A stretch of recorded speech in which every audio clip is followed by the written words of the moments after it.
Ladies and gentlemen, make sure you are following us on Apple Podcasts and Spotify. Give us a 5-star rating. It massively helps us out. Enjoy.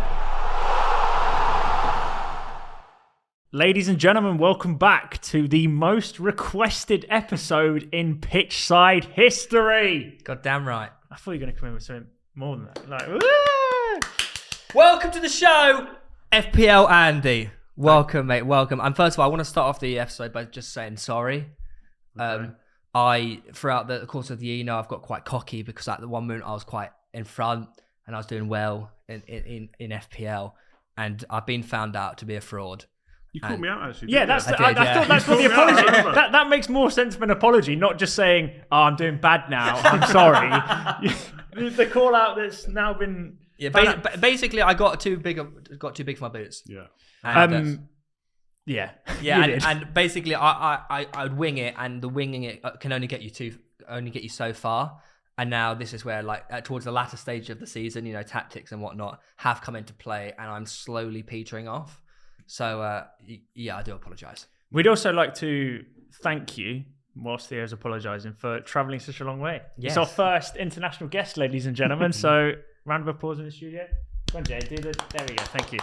You've come from Ireland. I have, although I am from the UK, so I'm not. Yeah. It doesn't really count, but yeah, I've just come from Ireland. Why do you live in Ireland? For work, basically. Okay. I moved over to work for, it would have been BioWare at the time, as part of EA, and I just hated my job here, and I just couldn't find anything else. So I was working for Currys, selling laptops and TVs, and it wasn't my favorite thing to do. So someone I knew just worked at EA and said they're recruiting. I was like, okay, it's 11-month contract. Thought I'd go to Ireland. If it doesn't work out, I'll come back. That was 10 years ago. What were you doing for EA at the time? Well, when I started it, do you know, have you ever heard of Star Wars: The Old Republic? Yeah. So I went to work on that. But it all sounds exciting. It always sounds exciting. It was just customer service, right? It wasn't making the game or anything like that. But like the little, you'd have like a little droid. So I'd have my own droid name, and then we would be able to go in game and mess with people and move the. Oh my god, it's cheating. an official EA guy. Yeah, basically. So that was my first job, and then I've moved through various different roles, like executive relations, and that would have been dealing with people like you. You were at FIFA at one point. You that was the last thing I did. Yeah. So I was community manager, but just for the forums. You'd have Corey and Gabe and people like that who'd be managing the whole community, and then I was just on the forums, EA Andy. So a few people have found that out since. And I'm they're probably hating me a bit, I would say. And then, as a result of the back of FIFA, you started your own YouTube channel and are now the king of Fantasy Premier League. not the king, but yeah, it's going well. When did you start, obviously, when did you start YouTube, and when did you think there was a tipping point where it sort of started to become a bit more full-time? Yeah, I think, so I started doing FPL stuff 5 years ago, just over. I tried other stuff before. I just always had a bit of an obsession with YouTube, how people could make a living off it, and I always wanted to do that. And I actually got into FPL by accident.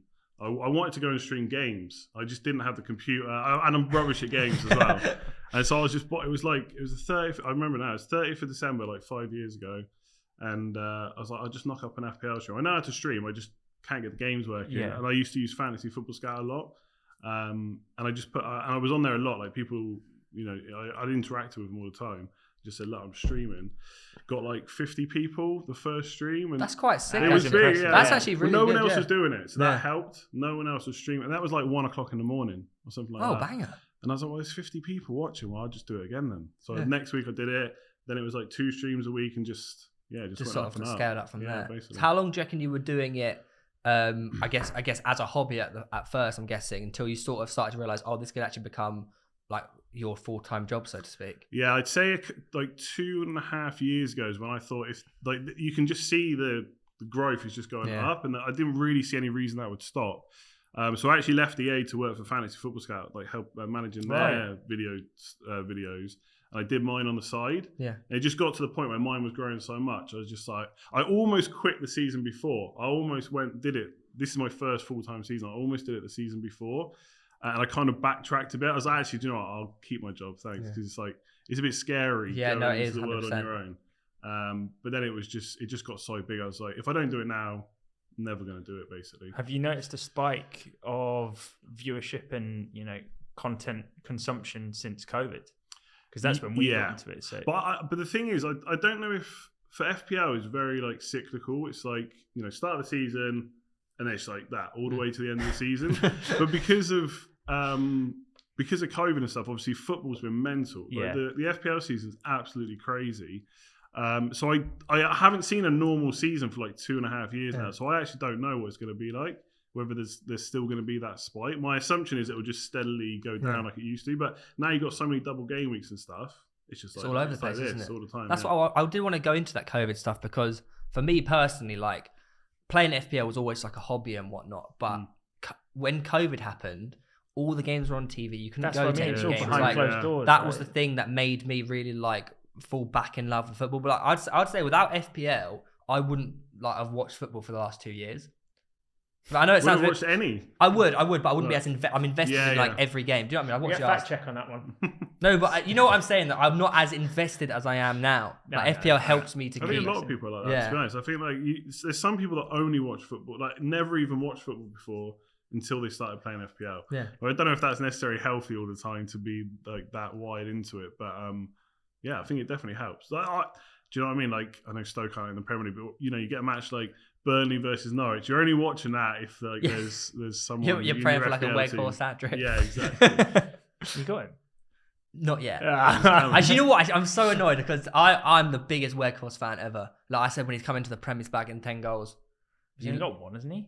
Yeah. Okay. Well, you lot laughed at me, so it's all right. So fair enough. But like, I didn't put him in because I was like, oh, he's not going to do that great. And he had a game where he like bagged one, didn't he? He got 2 assists. He got 2, and he did. He had a really good game. I was like, fuck, I should have bagged Weghorst. Just got to back yourself, mate. Yeah, I should have done it. But when did you start actually playing FPL? Was it more of like a fun thing until you started turning it into a bit of I don't know if it's ever been fun, but like you're quite a bit of a veteran, right? Yeah, I've been playing for like, I think this is like my 11th season now or something like that. That's crazy. Yeah. What, a full playing? Like, not giving up after 2 weeks and seeing what happens? No, never. So I basically, there's a guy I used to go to school with. I don't even like really talk to him. Like I would if I saw him, but you know, we're not like best mates or anything. And he created a league. So like everyone else, I was like, right, well, I'm going to win this league. And I just Googled fantasy football tips, which is what everyone does now. But obviously there's loads of channels and podcasts. But back then there wasn't. It was just really, there was a couple of sites, but Fantasy Football Scout was probably the main one. So I used to just post on there all the time. Like they got like a almost like a forum section, a comment section basically. But it's really well populated. And the obsession grew because they were like everyone is now. They knew all the players that, you know, no one really knows about, but for FPL they're really important. Like Lundstrom, like a couple of seasons ago, or whatever. And so that is it. I was just on there every single week for the next however long. 5. Wow, how old is FPL? When did they launch it? I didn't play when like Ronaldo and Gerrard and Lampard would have played, or not the middle of Lampard's career anyway. And it was out then. It must be like 15. Really? Yeah, it must be like 15 plus years, I'd say. That's as FPL, and there would have been whatever before that as well. Long time.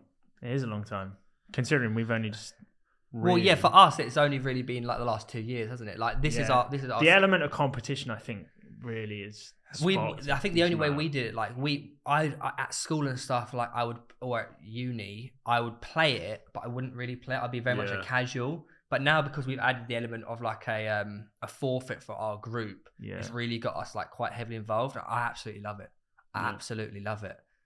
One thing I think we should touch on before we go ahead is that in our personal, obviously, have you heard about our league? I think I have. Yeah, there's is it the meal thing? The meal forfeit still? That was last year. Okay, so this year is now. It's a step up. So it's like a group holiday. Oh wow! Okay. Yeah, who's bottom? Will and Joel. I think Will and Joel, Okay. But Joel's making a big climb at the moment. He's put his efforts back into it. Yeah, there's a couple that they're about 78 points above the drop. Who do you say the biggest rivalry is between that group? You and Chris. Yeah, I'd agree actually. Did you hear about what happened on the last day? Yeah, you absolutely smashed it. Ridiculous to get that many points. Is it a 52-point deficit? Swing, yeah. So I want to know this one thing, okay? Obviously, I'm guessing you're going to get a lot of people in your DMs, you know, asking about advice. What should I do here? What should I do there? I want, if you're okay. You want his names. I want names. I don't know if I want to get people in trouble because names, addresses, I don't know dates of the messages. These DMs are like the most sacred bit of information. Should we start off with one one of you two? Yeah. Well, which one? You should know. Him. Oh yeah, I know though. I introduced people of Andy to the group. That's true. But I'm proud to say, I've never messaged me. I've been in a couple of streams. Yes, you been have. In a couple of streams. You're a little bit in there. No, I'm one of the A few supporter of the content. I am, but never. when it comes to making decisions, I'm a solo man. You can tell. I go with my gut. Sometimes when I don't captain Salah against United, it doesn't pay off. Yeah, it's true. But so out of names that aren't us. Well, shall I read people? Let's start with our league first. Yeah, go on, because I don't know who's in the league. What? So in our league, because we are in a giant YouTube creator league, but specifically the smaller one, the paid holiday. So let's start off with first place. How good's my poker face? Calfreezy. Okay, yeah. Yeah, he's been in the games confirmed. No, I said that. Reeve. Yeah, But not for a while though. No, not for a long time. Last season. Too good now, are you? No, we just used to genuinely chat about FPL. Yeah. It's a bit different when you're like, oh, what can I do here? To being like, this guy's actually pretty good. Chip, Josh Larkin. He has before, but not this season. Last season. Nice. Yeah. Last But season. he was in the bottom two at that point. He might have been the first person, maybe. To be fair to him, my son always watches Fortnite and stuff like that. He did a video for me back, so I was happy to have and to be fair, last season, for like the whole season, it was me and Josh in the bottom two. Whoa. No, me and Josh were there for ages, and then you came flying down, and then couldn't get back up until the last day. Yeah. So I understand why Josh, Yeah. Me, no, never. Let's put that out there, Chris. This is the one I really want to know. Okay. Chris MD. No. Fuck. No, Chris has never been. Got any more names? I DM'd him once, but no, not like. And no reply. I did get a reply, yeah. You did? Yeah. I was hoping for a no reply so I could slander Chris again. Bastard. Harry, Road to Shore. Yeah. That was a reserved answer as well, actually. Has Harry been in there a lot? A lot. A few times. To be fair to him, like the last couple of times where FPL was mental, and I just said, I just can't. I'm so busy. The last couple of times he's mentioned, I've just not been able to. Would he send like screenshots of his team and stuff, saying, "What do I do here?" No, not really. It's more like general. No one's like really saying, "Here's my team. What do I do?" Not really. But I guess that's kind of the only other question, really, isn't it? Like, that is what you want people to say. You want someone. They've moved on to me now. I feel like you want someone to like. You have a decision in your head, and you want someone to just. It's confirmation bias. It's confirmation bias. Yeah, it fully is. You're like, well, I'm doing this. Somebody else, please give me. And if they don't give the answer, you just go and find someone else. Until they give you the right answer. And then you've asked 100 people. Yeah. Next up, we've got Ethan Payne, Bazinga. Yeah. He's a regular. No, he's not. He's a regular occurrence. Once, yeah. Well, that's this year because he's only just joined the league, so it has to be this year. Like literally, it was a few weeks ago. I can't remember what it was about now. It's probably stressing, wasn't it? It was just once, yeah. Yeah, you know why as well? He's dropping. Oh, is he? He's dropping like flies. He's fodder for the bottom. Yeah. JMX. No. Yeah, he's got other people working. Yeah, John's got a team of people. he's got, and then Will Any. No. You know what? I respect that. He's bottom of the leaderboard. I don't think so. He just follow me now. Double check. He's bottom of the leaderboard, and he's still not asking. I'll double check. He gave me some grief. He gave me some grief about Thogden because Thogden was beating me. No, never. Yeah, Thogden. Where has he come? Because we basically, you're in the YouTube Creators League. Yeah. You're sitting fourth. Because Redditor, who we've had on before, has all year has been absolutely smashed. He takes it very seriously. Yeah. But Thogden, out of nowhere.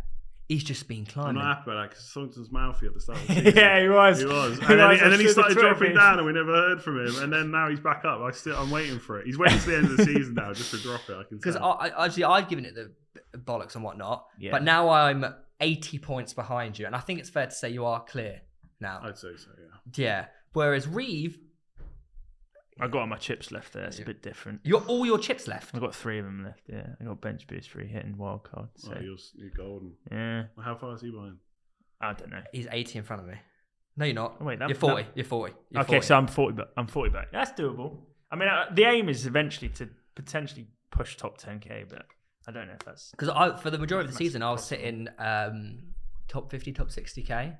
Then I just went downhill. Honestly, this season's like it's just all the COVID stuff. It's anyone that started playing FPL this year, they're in for a shock when we get a normal season. But even next year, you got the World Cup halfway in between. Yeah, So exactly. I don't even know how that's going to go. But I've kind of forgotten what a normal season's like. It's much easier, I think, to drop and go up at the moment. There's just so many doubles and stuff. Do you find that because this season's been absolutely crazy, you don't really care as much about rank, or? Nah, I definitely do. Oh, you do. I definitely do. Is top 10 the aim then? Yeah, I think so. The thing is, The top gold 10, I mean, it's just a bit of an arbitrary number, but that was again like back when I used to post on Fantasy Football Scout, and that was like one of the only communities. There was a few others, but that was the main one. That used to be a thing, getting top 10k, but getting it then, there was only like 1 or 2 million people playing. Yeah. And no one was as well clued in unless you were on that site. Now there's like 9 million, and like, there's podcasts and YouTube channels everywhere. It's so hard to stay ahead. But yeah, it's still because it's just less grief if I get a good rank. Yeah. I'm like 26k right now, and I still have to put up with you're rubbish and like this. And But do you not find that a lot of people are just copying what you do? So there probably is a few. Yeah, it was really bad last year. Because you were doing really well. Yeah. Did you find the people around you when you were doing really well? Did you find the people around you are actually literally just copying your team and what Chris did to me last year and what I did to him, we would cover each other. Oh yeah. So I knew what he had and he knew what I had, and he would try and do that. So the problem is it's the deadline streams. That's what does it. But they're so popular, I can't stop doing them. Yeah. And I really like doing them as well. But yeah, if people see it locked in or whatever, they just last season when I was top 1k, there were people literally making the same moves. People would message me saying this guy in my mini league is just like for the last 10 weeks it's exactly the same move at exactly the same time. Yeah, I know. And I don't know what I don't really ever know what to say to people. I just kick them out. Right? If they're literally just copying, get rid of them. Yeah. I guess it's annoying because that sort of takes away half the fun for these people. Yeah. Like, what are these guys? Absolutely. What are these guys playing for? Yeah. Do you know what I mean? I play FPL because I like the thrill and the competition. Well, the thrill of you picking a person and that person being successful in the week is like that's for example, why you when play the game. It was in our whole league, I think it was only me and Harry who had Smith Rowe, and he kept getting benched. But every time he came on, he would score, and I was like, "This is what I live for. This is That's the good moments. Yeah, I love it." And now I got rid of him for Saka. And I've had emails before from people basically saying, "Can you just email? I've joined a work league or something like that. I don't really know FPL or football. Can you just email me what changes you're making every week?"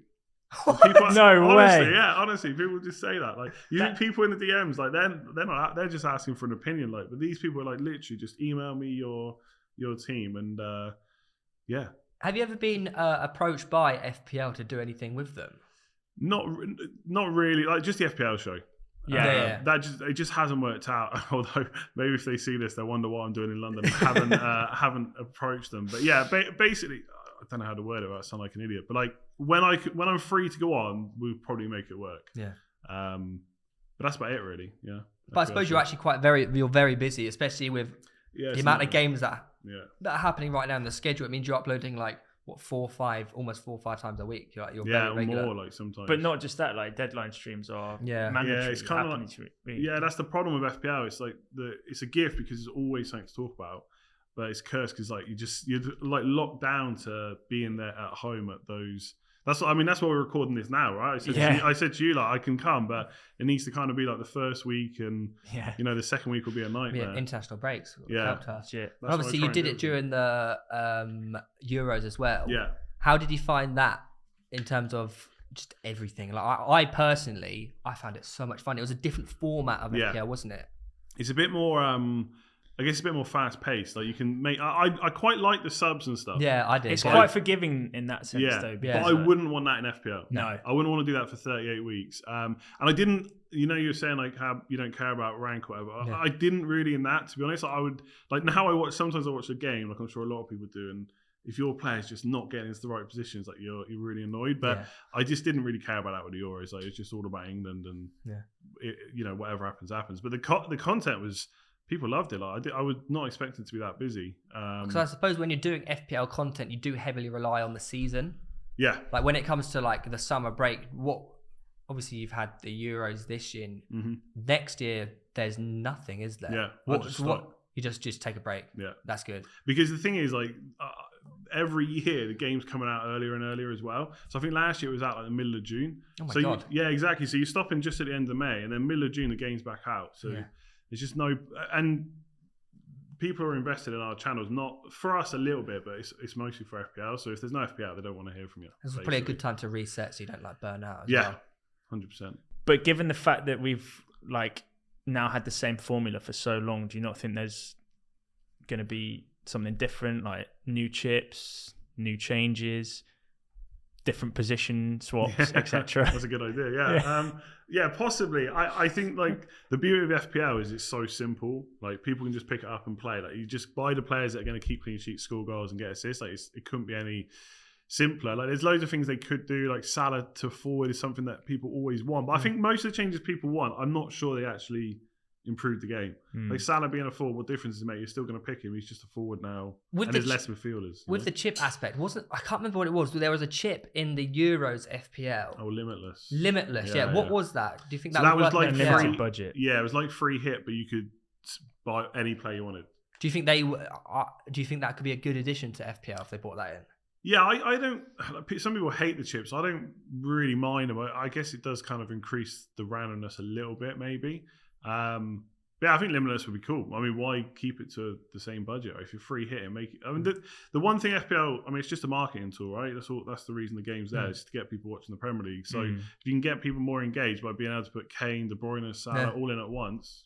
Like, I think imagine that a Limitless chip once a year in FPL. Yeah. That would be the most fun week good. ever. It would be incredible. Someone suggested like an all-out attack and all-out defense chip as well. But it used to be an all-out attack. Oh, is that Yeah. okay? How did that work? So you could just do as many attacks as you wanted? No, you could have one less defender and one. Yeah, basically, because you can have 8 attackers. And obviously, usually one's on your bench. You just have 7. You could have 8 instead and have 2 defenders. But it's not as good as it sounds. It wasn't as good as it sounds anyway. I suppose at the end of the day, it's all fixture dependent. Yeah, and plus, like your 8th attacker is usually rubbish. So you're not. Yeah. There's only a certain amount of good players you can get. What would you say your most favourite thing and your worst thing is about FPL? Favourite thing. I like it. It generally does bring people together really nicely. Like there's loads of, you've probably seen like FPL Fest and FF Fest. Sorry, I think it's called. I've been to a bunch of meetups and people are always pretty much nice. I haven't met too many non-nice people. The worst thing, I don't know if I think there is like a really worst thing. I mean, content-wise, like I just sometimes I wish there's like a few more breaks. That's it. Like it's almost like, I'm not saying this is bad, right? I really have to be around, but you know, like how a school teacher, like you can only go on holiday like at certain times. It's almost like that. I can only go away when. I mean, I could go at different times, but you kind of lose a lot by not being there. I'm not comparing myself to a school teacher. I just want to say that they do much more important work. Yeah, it was like being in the mix with FIFA, wasn't it? Like if you head down and grinded the game, you'd have to be around all the time because you never know when they were dropping. But content. then it's the same during the summer. The game will go into a drop, and you can take the small break. Then it's ramped back up again. Yeah. For me, one of the things I do find, obviously, I take FPL quite seriously now, but like also I try not to because I know it can affect us. Like we've talked about in our group a lot. Like I remember I was like on top of the Burj Khalifa in like this incredible place. Yeah, like experiencing one of the greatest. Yeah, it was I was in the highest like bar lounge in the world. Yeah, and it was during Liverpool versus United, and I didn't captain Salah. Oh no! Okay. And it's just tarnished your. My mate's a Liverpool fan, and we were watching the game at the top of Burj Khalifa, and I was like, every time Salah scored, I was just getting more annoyed and more annoyed because I knew how big of a difference that was. And the way it can like affect your day. Like I remember a couple of weeks ago, I was like driving down to someone's birthday, and like everyone on Chris's team just kept scoring, and mine was doing crap, and it just really ruined my drive. Yeah, like I hated it. I absolutely hated it. Yeah, I think everyone's saying I envy people that can switch off at the weekend, like just not check their phones, but I find it really hard, and it's super. I mean, it's like social media in general, right? Like it's kind of scary how you keep reach. Like I have my phone now, just like keep close an app and then reopen it. Yeah, it's really bad. It's probably not healthy, to be honest. Like it is probably a bit of an addiction, like deep down, I'd say. What would you say? You're obviously been playing it for a lot longer than us. What was like some standout memories or moments within FPL that you've had? I think the one that always comes to mind is Mikel Antonio, like 2 seasons ago. So I love him anyway. And I think he scored 4 goals against Norwich. And he wasn't as popular. Like, obviously, I know he's not popular this season now, but he was at the start. He was nowhere near that popular. Yeah. No one really rated him as much back then. And yeah, it was Saturday afternoon. You know, you're saying like how your weekend was bad. Yeah. I mean, this is first game of the weekend, and your striker that no one owns bangs in 4 goals. It's the exact opposite. Yeah. Did you captain him as well? No, I didn't go that but far. Even it was so, still great. yeah, I mean, 4 goals, like 20 odd points or something. It's 20 points exactly. No, 21, I think. Yeah. Yeah, that was good. But there's loads of like little ones. Like for me, I mean, Alfie Morrison. You remember him? Never even heard of him. No, so he played for Swansea like a defender, and I don't know why, but it's back when I probably didn't make so many boring decisions. I bought him in for a hit, and I got a bit of stick from this one guy. And it was against Leicester, so I don't remember the team. And ball comes in, bounces up, and he just volleys it in. Like he's just a defender. They conceded like it didn't matter, but that was good. Scored a goal. It's like fuck you. I mean, Alfie Morrison, like who, like do you know what I mean? So many people watching not even gonna have heard of him because of FPL. You know him. It's a similar case of you, isn't it, with Matty Cash? Yeah. Like no one else bought him in. Well, more so the week when I captained Cancelo and everyone captained Salah for the blank. Yeah. When like you made some bold decisions, and over the last few years, have really been paying off. Like Matty Cash at the moment in our league, you were like the only one to bring him in, and he's averaged like what double figures like the last 4 games. Yeah. Oh, that was mental. And the weeks before, the rest of us had Luca Dean, Mr. COVID. Yeah. But so for the people that don't know or particularly don't watch your YouTube, you have like a home screen where you have like a wall of heroes sort of thing. So what, in your opinion, what determines whether or not their shirt gets put on that wall? So there isn't really. It's just my decision, right? There is not really. There's no criteria. Like Jimenez, for example, is on there because the first season he was at Wolves, he just smashed it. And over Christmas, people started selling him, and I just kept it every week. Like it felt like he was getting a goal or assist. So he got up there for that because no one was really expecting. I think he was 5.5 million or something when he started. I think Seamus Coleman's up there because. Don't ask why, but there was a week where a lot of us were bringing in Coleman or Baines. Or is it? No, it might be Baines that's up there, actually. I think it's Baines. And there's a guy that watched my streams. It was a journalist at the game. And he said, I'm telling you now, Baines is starting. So I bought him in. No one else did.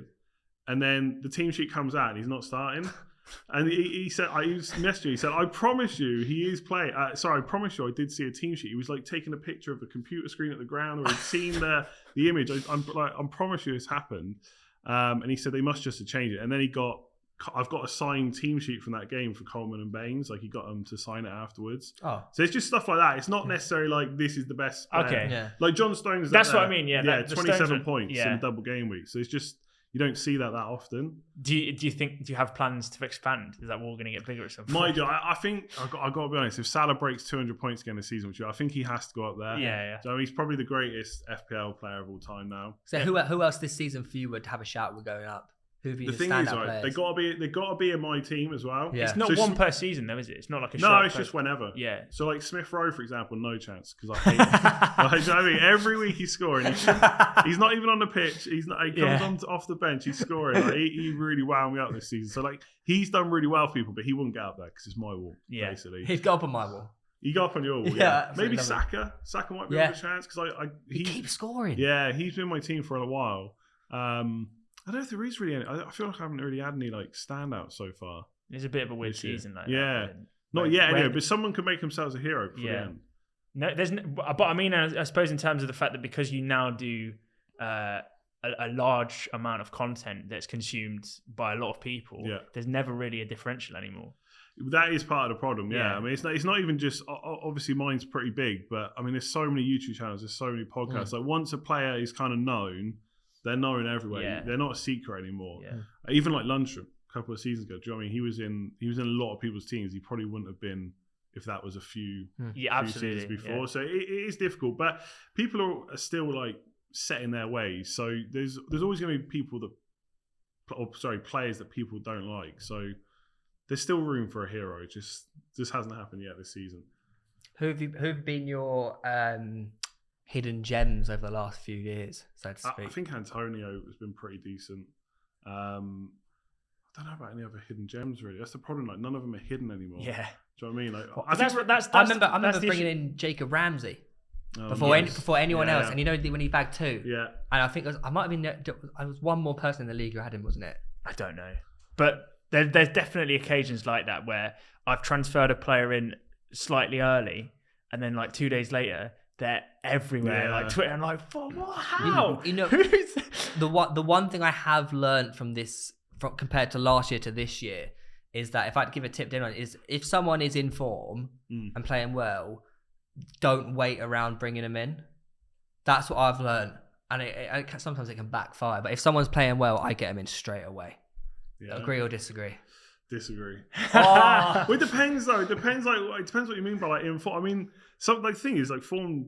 Without going into too much, like, it doesn't always last. It's like look at like Dennis, for example. You miss out on him. Have you either of you owned him? Yeah, I still have him. I think I brought him in for the chaos. Do you know what I mean? And then still got him on the bench. He scores like 9 or whatever in 9 weeks, and then you get him in. And he doesn't. I think he's got like 1 in 10 now. But for example, last year, you know when Lingard had his insane run. It's another one that would never This is a sore subject, by the way. Yeah, this is another one that would never every get on week. the wall. I was like, I'm not bringing him in. He's not going to do it next week. Yeah, that's what I mean. But when he's in form and he just kept doing it, I was like, but I'm a lot of it, I'm not doing it, and his price kept going up. But what you're about to hear is it has to be supported by stats. I am a stats person. Yeah, that's exactly how Chris MD works as well. Yeah, like Bernardo Silva's another one, right? He went mad. Everyone got him in. Yeah, has he scored since? I don't think he has. So I mean, just off, not in the league. But Jesse Lingard, just going back, that is a prime example. If I owned Jesse Lingard last year, he'd probably be on the wall right now. Oh, for the whole run? Yeah, but because I didn't. That's the thing. Like you create an emotional response either positively or negatively, depending on how well people do and whether or not they're in your team. Absolutely, it's very annoying. It's like me with Kane. I held Kane for every single 2-pointer I held him for, and I was like, I'm done with this guy, man. I've held him for so long. And then the week you take him out, he goes always 6, 8, 14, 11. I had Kane earlier as well, and I didn't have Son. Now it's the other way around. It's just, I mean, it was all right this week, but before that, it's not been good. So you obviously say you're a stats man. Yeah. Do you ever follow your gut, or you just purely stats? I find it's so hard now to just do that because I pretty much like just know the numbers. I'm not exact, but you know roughly who's decent and who's not. Is that ever from like a fear of being judged? No, not really. I feel like over the last couple of years, I just decided a couple of seasons ago I was going to use them more and see what happened. And since then, it's gone pretty well. And in some ways, like it's almost like an excuse. Like it's an excuse if it doesn't go well. Well, the stats were there, right? And you're less annoyed by it.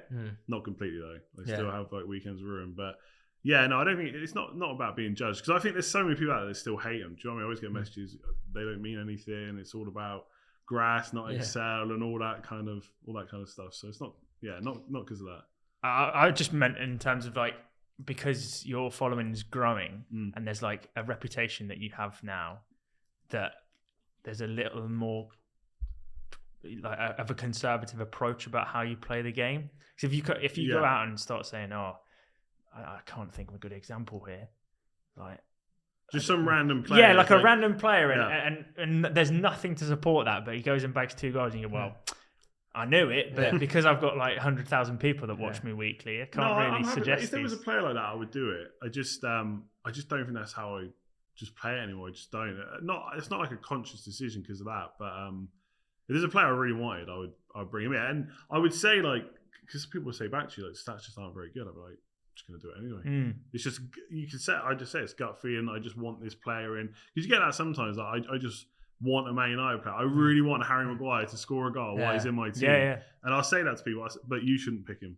It's usually what I'll say. Like, I'm doing this just because I want to, basically. Happy to say that. Touching on United, moving away from FPL a little bit, how, obviously you're a United fan. Yeah. What's your opinion of this season? You know, Ronaldo. That was enough, right? No? Yeah. Like, how do you think results will go? Where do you think you're going to finish? Outside top 4. I think Arsenal will get top 4. I think Spurs have probably got a bit of a chance. I think they've got to play each other, right? If Arsenal, it's a rearranged game, isn't it? Yes, that's right. Yeah. So if Spurs could win that, then who knows? But I think Arsenal got 1 game in hand as well. So yeah, I don't think Man United will get top 4, but they're out of Europe now, so that might help. But then so are Arsenal and so are Spurs. So yeah, it's not gone well. Do you think there's a chance that you don't even get top 6? I mean, there's Arsenal, Spurs, West who Ham. else? Yeah, I think West Ham. I think them being in Europe is going to hurt them. a bit. I don't know what I think their next few fixtures are okay. United have got a game in hand over Spurs, and they're 2 points over West Ham. Sorry, and they're 2 points ahead. Yeah, I think West Ham will drop off. I think Europe will hurt them. Like their squad depth's not that much. I know Yarmolenko's obviously done really well recently, but ideally, I'm sure Moyes would keep Antonio on longer, and it's just not been. I mean, Antonio must be knackered. He's not used to playing like this many minutes. So I think Man United. Yeah, I think top 6 is fine. But I mean, who wants top 6? Right? Not Ronaldo. Yeah, yeah, literally. What's your opinion on Rangnick? Yeah, you're right. Yeah, you got it right. They're looking at bringing in Ten Hag, aren't they? Yeah, he seems to be the front runner. Like a lot. I don't know if you saw, but they on the Man United channel. They had a discussion. They did. Which I thought was really weird. weird. They put it on the YouTube channel. It was like a fan TV episode about who should be... It was literally called Who Should Be the Next Man United Manager. On the official Man United channel. YouTube Yeah, it came out like yesterday. Running their socials. Yeah, it was a bit weird, It was I very thought. strange post. But then we're talking about it, so maybe that's why they did it. Yeah, I think Rangnick's done all right. I mean, it was a pretty tough job, right, to come in for just a small stint. And like... The clubs, I would say, is a bit of a mess in general. So I don't know. Probably should have beaten Atletico. I think or at least given more of a game. I think we played well. The thing is, I think we played well without really threatening. Do you know what I mean? Like we had a lot of the ball. We won the ball back, but then we don't really know what to do with it when we get closer to the goal. But again, like what's his name? Elanga came close. Like it's I quite like Rangnick, to be honest. I don't think he should necessarily keep the job because I don't think the players really want that. I think he was seen as a temporary solution. Yeah. Would you, if you say for example you get Ten Hag, would you like to see Rangnick be moved up to like a director of football role? I think that's the plan. Yeah, that is the plan. Of it, right? Yeah, that's the plan. I think so. Yeah, because he's done that before. He's been very successful. Yeah, and I think Man United need just an overhaul in general, like top to bottom. Obviously, the owners aren't going to change. But I think Rangnick going upstairs and maybe, I think just recruit, it's not even, like some of the recruitment's been okay. Like no one was annoyed that Sancho came, for example, but it's just trying to fit him into a system that's like always changing. Yeah. Like, you had Solskjaer and you got Rangnick. He started 4-2-2-2 and then it's back to basically the same formation that Solskjaer used to play. And it's like, it's just all over the place. So you need someone to come in. I would say going to be backed, but I mean, it's not like we haven't spent like for the other matches. They have been backed, like, but it's just not quite right. So I think Rangnick going upstairs, and if he can get in someone that he likes as well, he likes Ten Hag. Would you be disappointed if you end up with Pochettino? I don't know about disappointed. This goes back to like stats or gut feeling. There's just something about him now where I don't know. Yeah. Like I think like everyone else liked him. Obviously, he did really well at Spurs. I know some people say he bottled the title. There's just something about this run at PSG just not going that well. Like getting smashed 3-0 by Monaco. Yeah, and they shouldn't have gone out of the Champions League either. I know obviously Real Madrid did really well to come back, but they shouldn't have lost that game. I watched a deep dive on the analysis on that Real Madrid PSG game, and they said, look, you can blame the players for all they want, but at the end of the day, it was Pochettino's decision that destroyed them in that game. They took off Paredes and brought on, was it just a guy? Who did they bring on? They basically took off Paredes, and that just destroyed their whole shape and their whole ability. And as soon as they took off Paredes, they just crumbled, and that was a management decision. Yeah, yeah, maybe. I mean, I think it's a bit harsh, like to lose 3 goals like that and blame it all on him. But yeah, I don't know. That's just a gut feel now. There's something about Pochettino just doesn't feel right now. Like he was the right man a few years ago, and now maybe we should look elsewhere. Whether Ten Hag will be the man, I don't know. Like obviously did well. Ajax have just gone out of the Champions League now, which isn't so good. But yeah, I don't know. Again, it's not for any real reason. It just doesn't feel like the right time right now. Who do you think is going to win the Champions League then? I was watching some videos and reading some art, and I saw all the YouTube comments like, "Oh, here we go, another person from England saying that Man City are going to win it." But like, I had a look. I mean, I got to be honest, I don't watch a lot of the teams outside the Premier League. Yeah. But I'm looking at the draw. I think all the favourites will go through. Like Liverpool are definitely going through. I think Man City will definitely go through against Atletico. Like the thing with Man City versus Man United is, apart from the fact they're just good, is they're just more patient. Do you know what I mean? Like, I think Man United, if the ball ain't getting into the right areas, they start to panic and lose shape. Man City will just do those runs and those movements over and over and over again, and they'll win the ball back, they'll just do it again. So they'll get through, I think. Chelsea Real Madrid is probably a bit more difficult. That'd be cool. super good. That'd be an unbelievable game. Yeah. Who's the other one? So you've got Benfica versus Liverpool. Yeah. Villarreal Bayern. Villarreal Bayern. And Villarreal Bayern. Yeah. Yeah, I'm gonna say Man City. I'm gonna really. Yeah, because I think they are the best. They are the best team in England, and I think. Do you think they've got enough to beat Bayern? Yeah, I was reading about Bayern. Apparently, I think. Again, I could be wrong, but I think Alaba left, was it last year? Yeah, to Real Madrid. And I think the thing I was reading anyway said defensively maybe not all there, and there's weaknesses to expose. Obviously, you look at that forward line, Gnabry, Lewandowski, that's going to cause problems. But Man City just feel like they're set up. Like how England tried to win Euros, right? It's a very defensive approach. Man City can do that, but when they need to attack, they can also attack really well. They can control games. I know it's a boring prediction, but I think they are due a Champions League win. Well, finalists last year. It's not far off to say that they'll. Well, they're sort of in a similar scenario to PSG, aren't they? Really, they spent all this money and still haven't won a Champions League. Yeah. It's and that's Guardiola's number one thing, isn't it? He needs to win the Champions League. The thing is, though, I guess. It's all well and good saying I think Man City are the better, but I mean Liverpool aren't far behind them in the league, right? And they've got to play each other soon, so there's no reason why in a one-off game between the two, Liverpool just couldn't win it again. And if anything, I'd actually personally fancy Liverpool over City just purely for the fact there's something about the Champions League. They can get each other, right? Yeah, there's something about the Champions League and Liverpool that is. How Real Madrid and Champions League, the all-time winners of the cup. Liverpool have that sort of aura around them. I think it's nice at Anfield, isn't it? European nights at Anfield. They're a better tournament team. In one-off games, Liverpool are ruthless. Yeah. But City, just over a longer period, just crush people with the squad depth, really. Yeah, over two legs, you'd always back City, wouldn't you? Yeah. I think Liverpool and City can only meet in the final. It is. Yeah, that's what I mean. So there's potential for that to be. So if say Liverpool go through against Benfica, would they play Bayern Villarreal? Yeah. And then it's Real Madrid Chelsea versus. That's why people are expecting Liverpool and City to be the main tagline for the rest of the season. I've said this before though. When Liverpool played Spurs in the final, the game that was over in 180 seconds. Yeah, and I love the fact that these English clubs are getting to the final, they're winning the Champions League, but as a neutral, because Arsenal are never going to be there. When I look at these Champions League finals, I'm just it doesn't feel like a Champions League final. I agree. I want a Real Madrid, a Barcelona, a Bayern. I want a European super giant to be playing Liverpool. Sad case is Premier League, it's too much money Europe now, man. Yeah, basically, it's too much money, isn't it? Yeah. You're right. I know what you're saying. Yeah. It is when it's an All England final, it's just okay. Well, one of them's going to win. Yeah.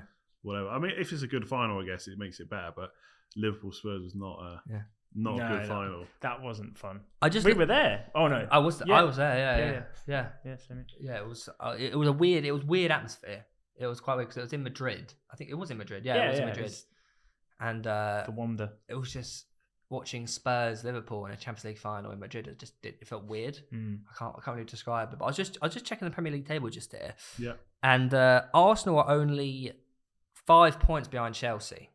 Chelsea sitting in third, obviously. Could we get third?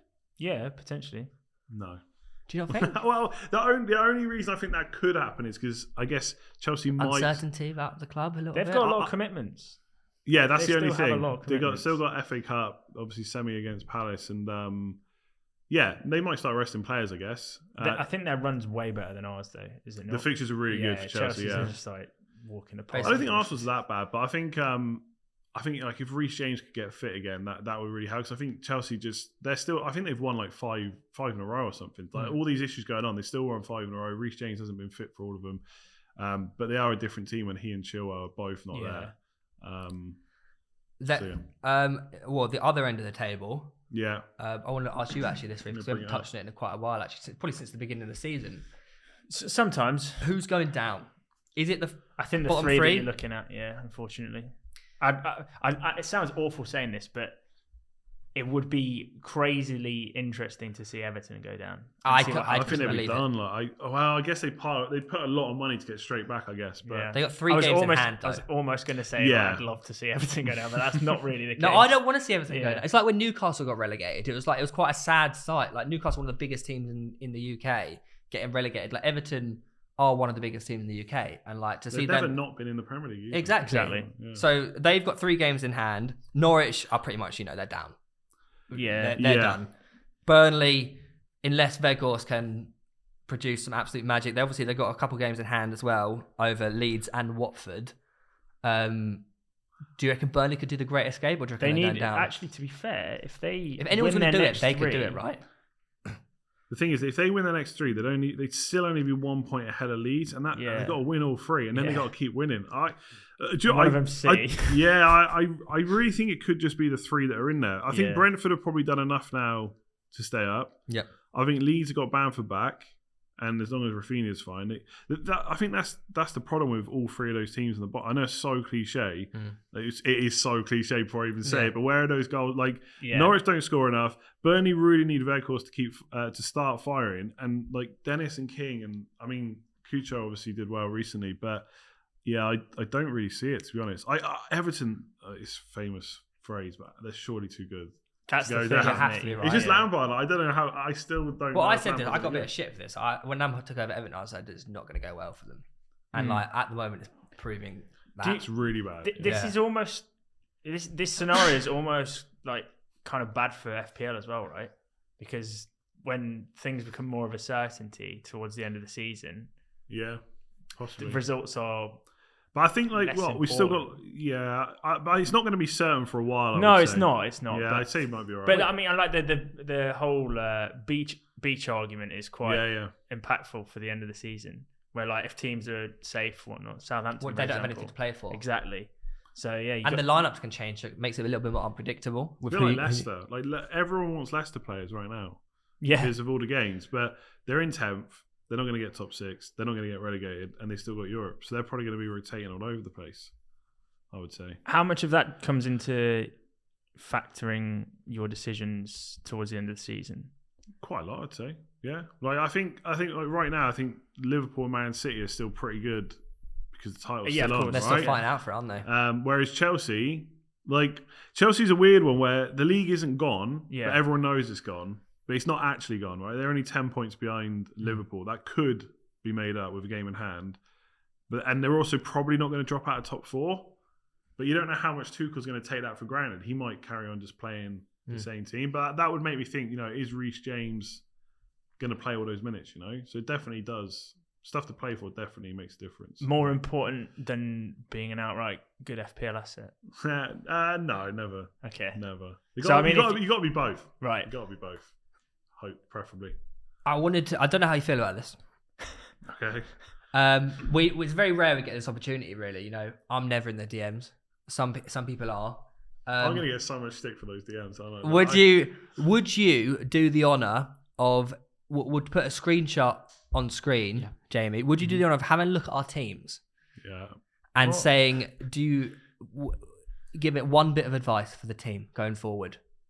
Yeah. No, we're not doing this. What is this? Theo's just asking for help. This is his excuse to not DM. No, it's content. We'd really politely said yes and come all the way over from another country, and you're just like, sort them out on my FPL team. No, basically, my thing is I'm rolling this week.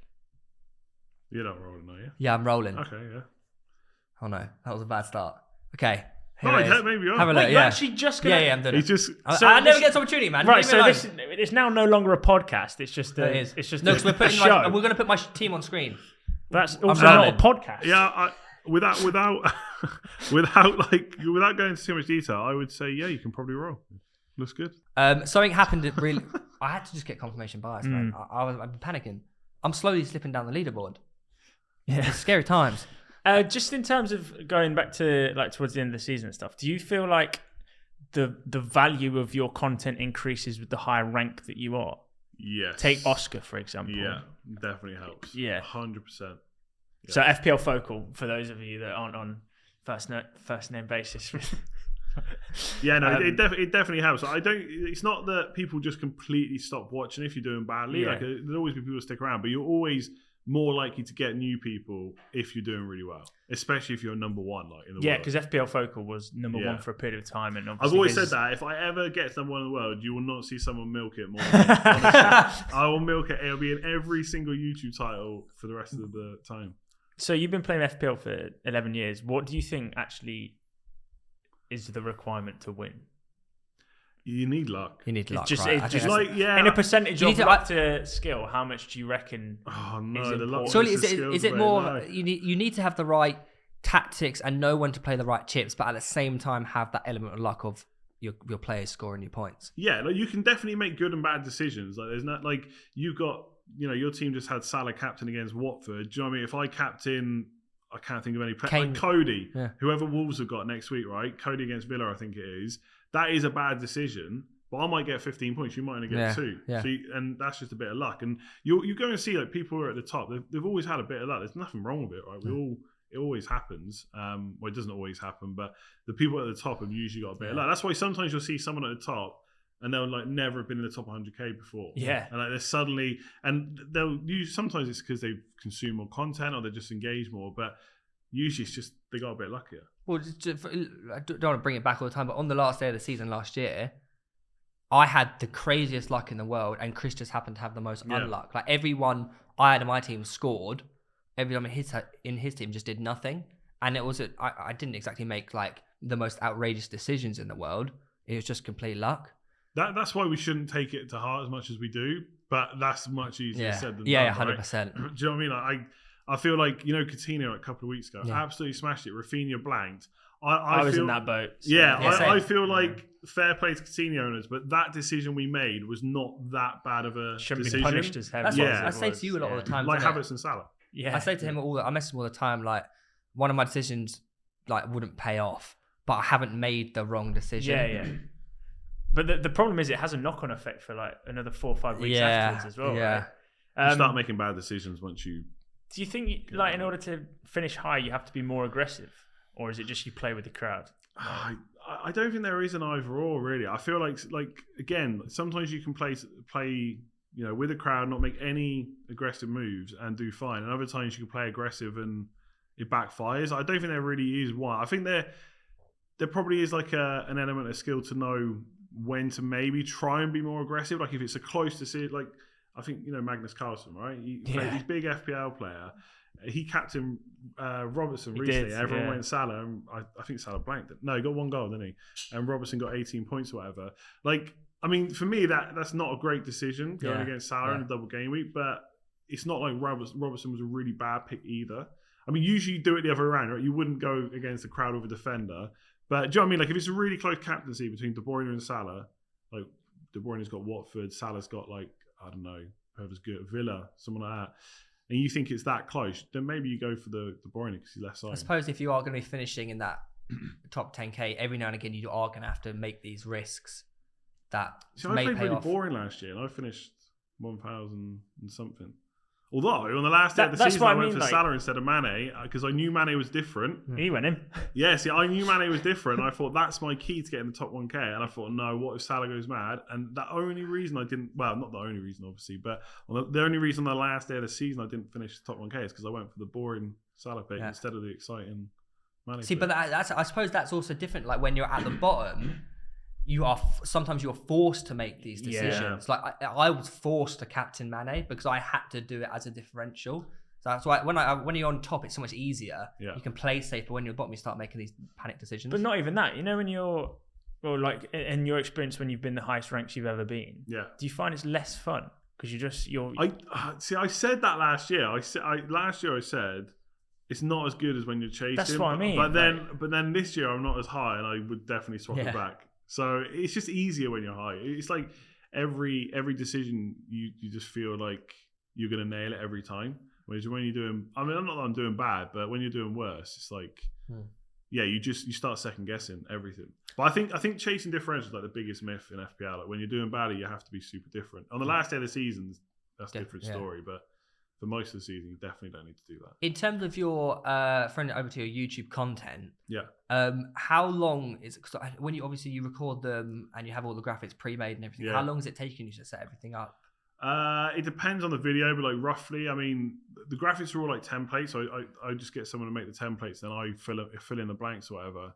I don't know, like sometimes I do it in one take, sometimes not. But like I don't know, if a 20-minute video might take 40 minutes to record or something, then by the time you edit it, I mean, the way I film it, I don't really have to do much editing afterwards, but 3-4 hours maybe, sometimes more. You do work very hard. I was gonna say, it can be quick. shorter though. Like team selection, weird thing with FPL, team selection, most view video every week without fail. It always will be. I wonder why. Quickest quickest one to record. Honestly, if there's just a simple move to make and like the graphic, it can take a couple of hours max. Like, and are you going into these videos? Are you like prepared? Say your team selection. Do you know what you're going to say in it, or do you just make it up on the spot?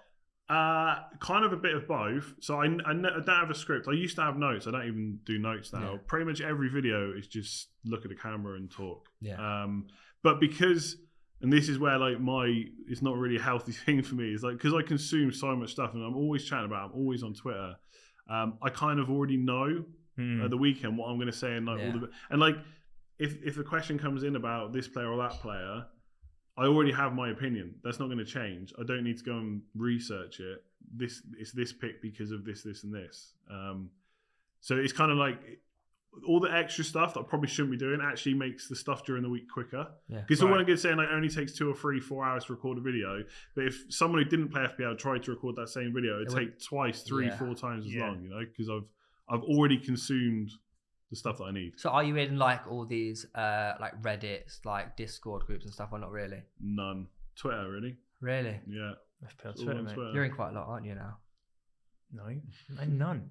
You're in a Discord? No, I'm not. That's a joke that they've made up. You realise that, right? Even done. Yeah, yeah.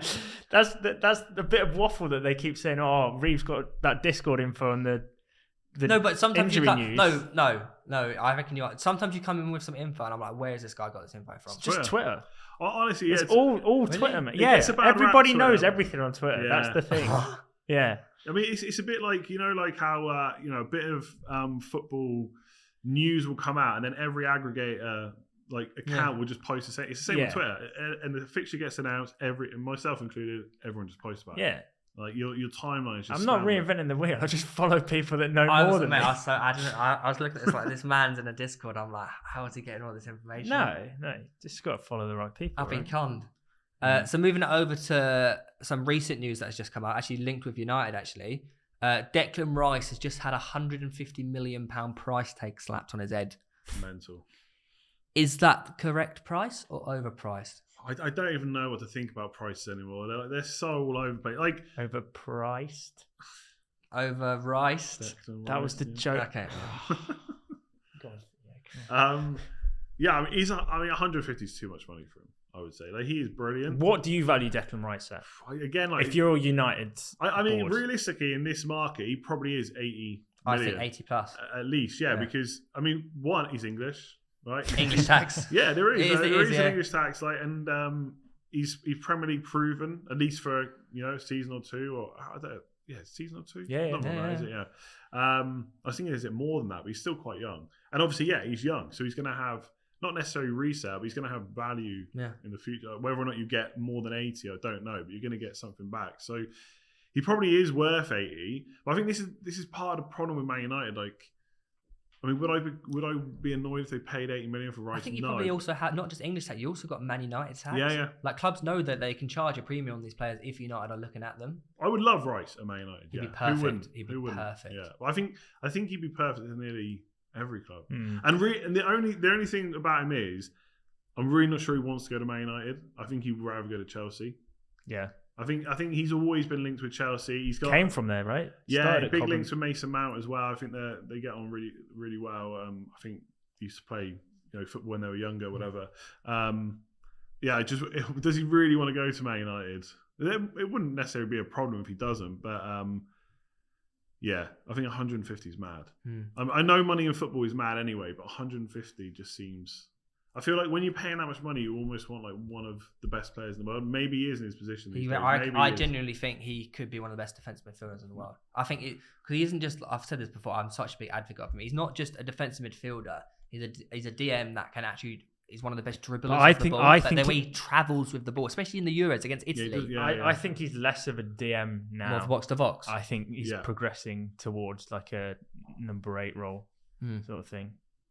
But which isn't necessarily what Man United exactly, need. which is that's the problem, because I think the better Declan Rice gets, the further away from an outright DM he becomes. But then you don't want someone like that to go somewhere else. That's the thing. Like when you buy a player, you're not necessarily always just buying them for your team. You're buying them so Ronaldo. they don't get them. Yeah, you're nicking West Ham's captain. Yeah. You guys got Ronaldo just so you wouldn't go to City, pretty much. I'm still struggling to think that City actually wanted him. I reckon. I don't reckon they did. Do you not? He's just not a pet player now. No, that's what they said, right? Ronaldo wanted to go there, but City just didn't want to accommodate him. Instead, they're paying.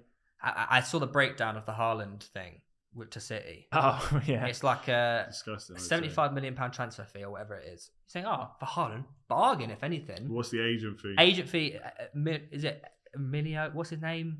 I can't remember. Raiola, whatever his name is. Mm-hmm. He gets 25 mil. Yeah, sure. Haaland's dad gets 25 mil. Jeez. Why? Why not? Why? Tell you what they need to do. UEFA need to bring in the 10%, 20% agent fee tax now. And that's what Miniola's doing. He's just taking advantage. Whatever fuck is fucking man. It's Raiola. Yeah, Raiola. What is Belland? Whoever it is. So that's 125 before wages. Yeah. Mm. And his wage is like $500,000 a week. Yeah, okay. Yeah. But then, like, you're buying one of the probably the second, whether or not you probably value Mbappe higher than him. But what does that make him? The second most valuable player in the world right now, probably. Is that his value? Do you know what I mean? Like, well, I mean, if Rice is 150, Haaland's definitely 125. Like, for example, when Ronaldo went to Juve, however much it was.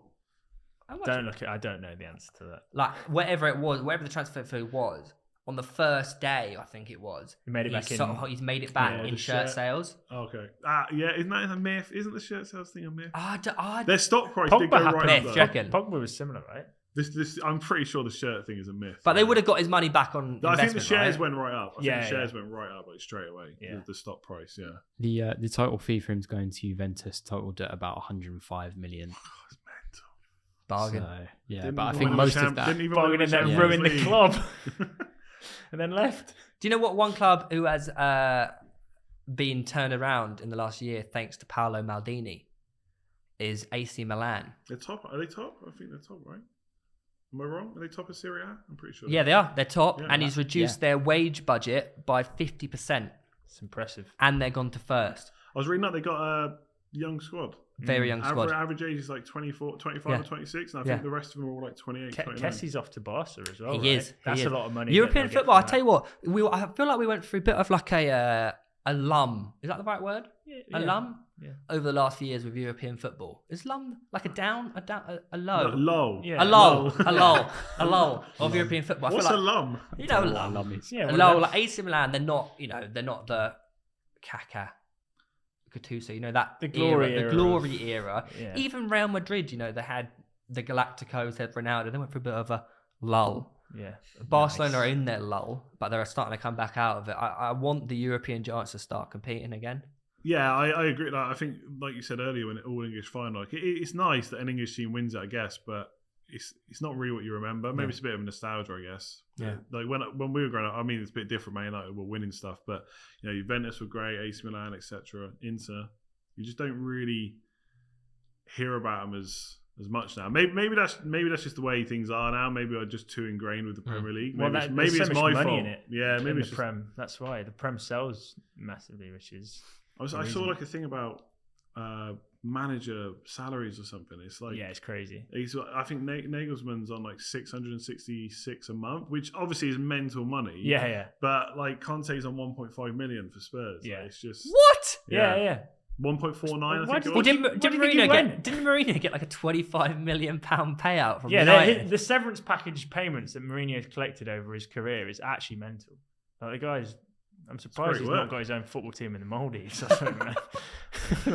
on like 700 grand. Like, Premier League managers are like 1.5 plus, man. Obviously, Declan Rice United's a very big talking point. If you were the United manager this summer, what position are you looking to improve and who? Take yourself back to the FIFA days when you played career. You're playing career mode. You just had a financial takeover. Budget. So many.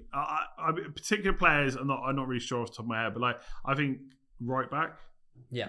I think like Dalot, like I've said it as well, Dalot is so much better than Wan-Bissaka, but that's not really a bar to be setting yourself. So right back, DM, I don't know if we need any more players in front. Like, I think can we still hold on hope for Fred? I think we probably can. I think in a he's different. quality. I think he's really good. The problem Actually, is He's just not DM. Yeah, exactly. He's Yeah. been played as like a 6 so long, and really just wants to be. That's Rice's position, by the way. Yeah. That's where Rice goes. Get Rice, push Fred on. No, I'm saying he's Rice saying plays the same. Fred role. Yeah. Oh, right, okay. He's a bit of like a disruptor. Yeah. Yeah. So yeah, I don't know about left back. I've still got a bit of hope for sure.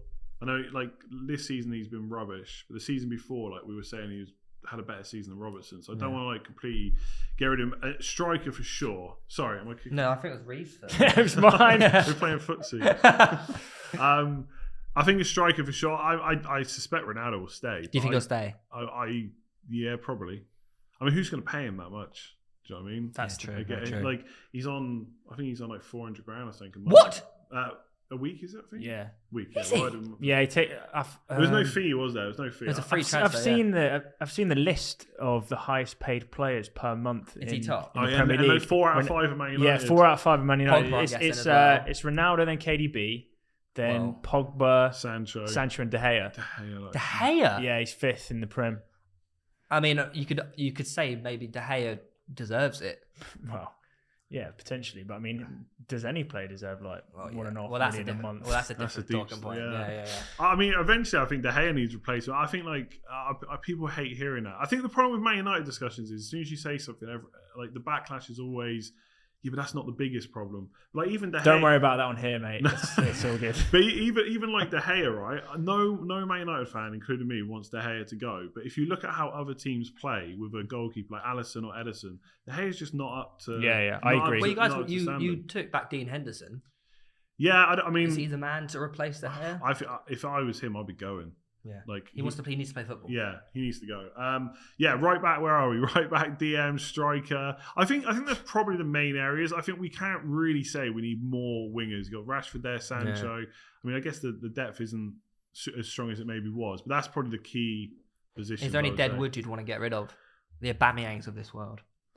I mean, it's still one. Aren't Yeah, they? no. His tweet. Did you see his tweet? Classico. His tweet. He tweeted out like, Oh yeah, "Who's I the did. complete striker now?" or something like that. Yeah, who's missing me or Yeah. something on it. I can't remember exactly who it was, but yeah. But he kind of like down tools, so Yeah. So fair enough. What was your question?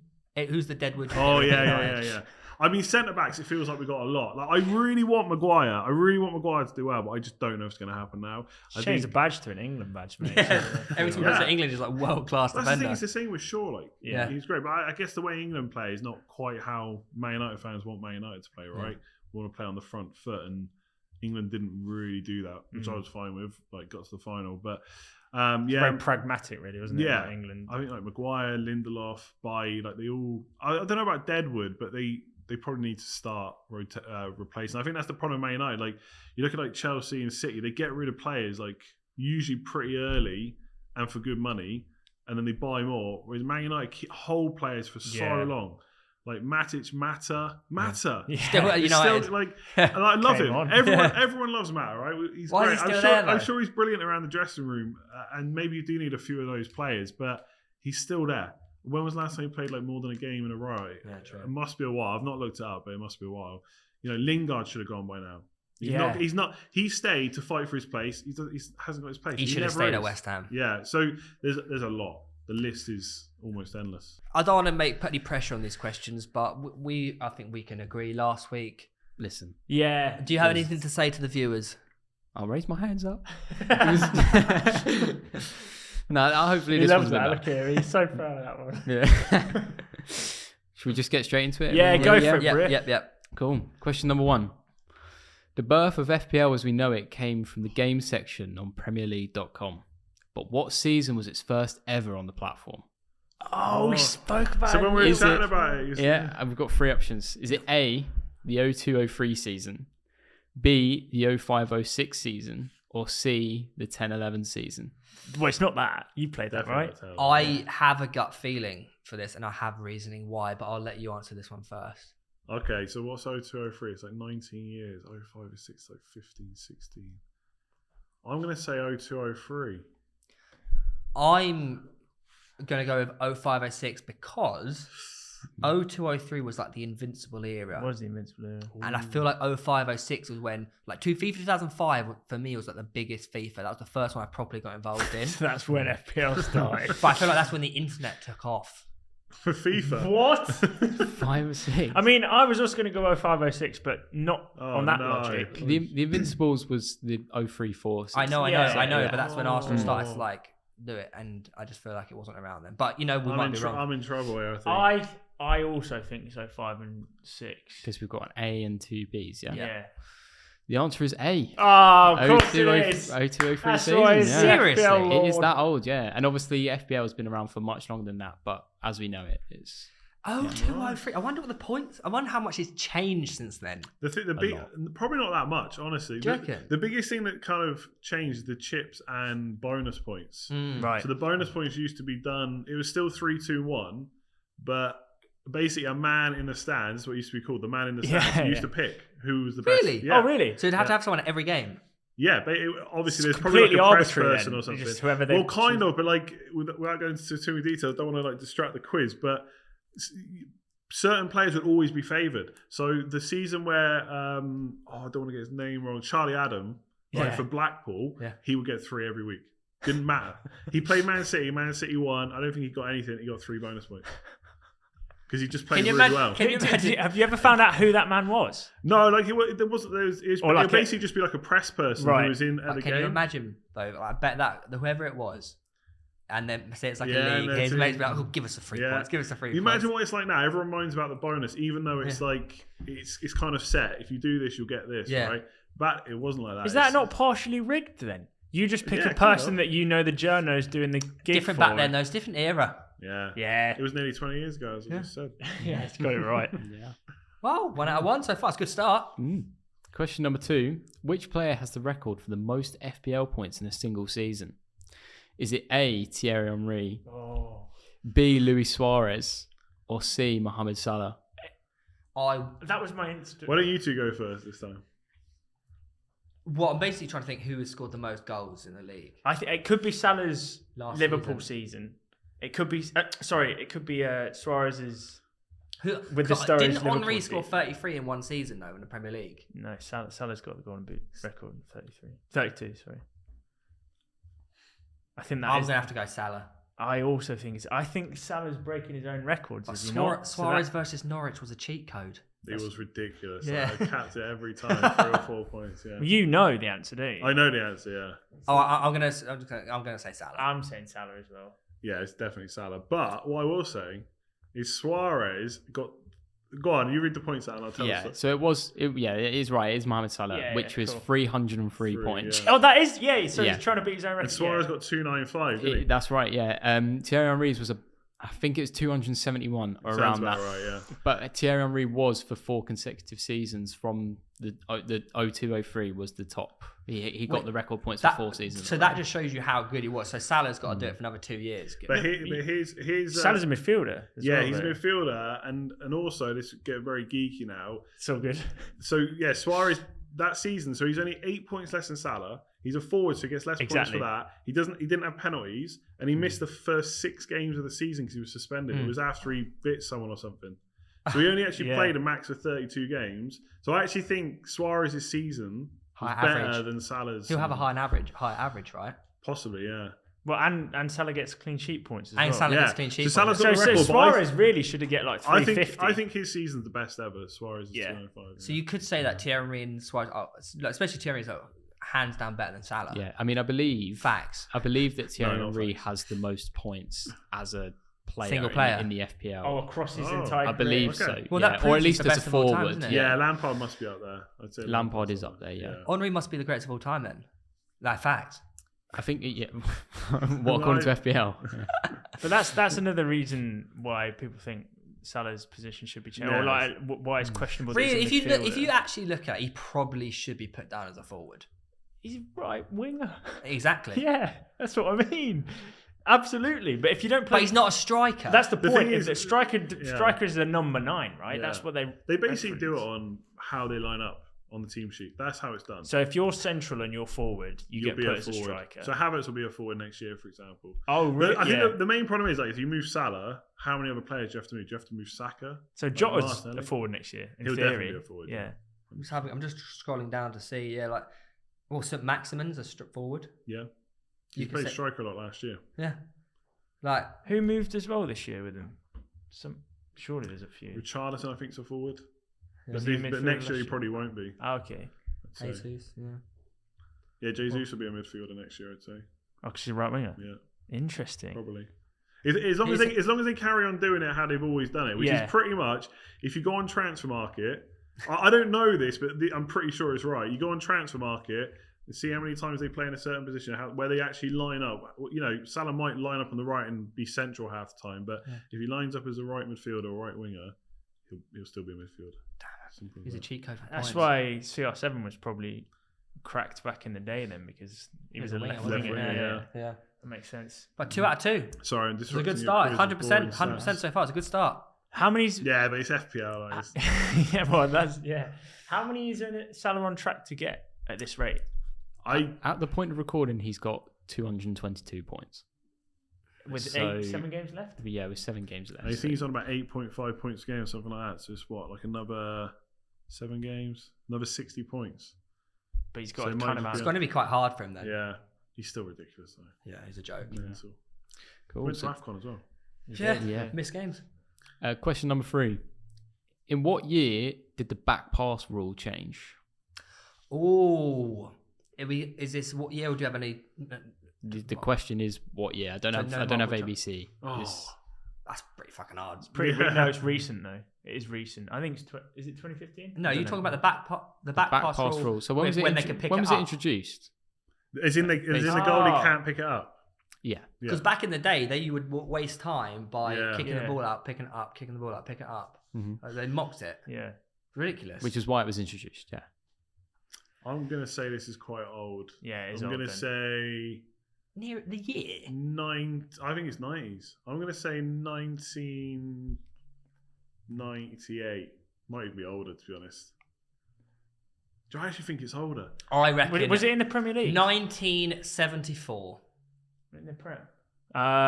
In just general football. No. But I mean, if you remember it not being in the Prem, I'm trying to see it. I'm trying to think of the World Cups, like when Maradona had that famous celebration. Were they doing back passes then? I don't think they were.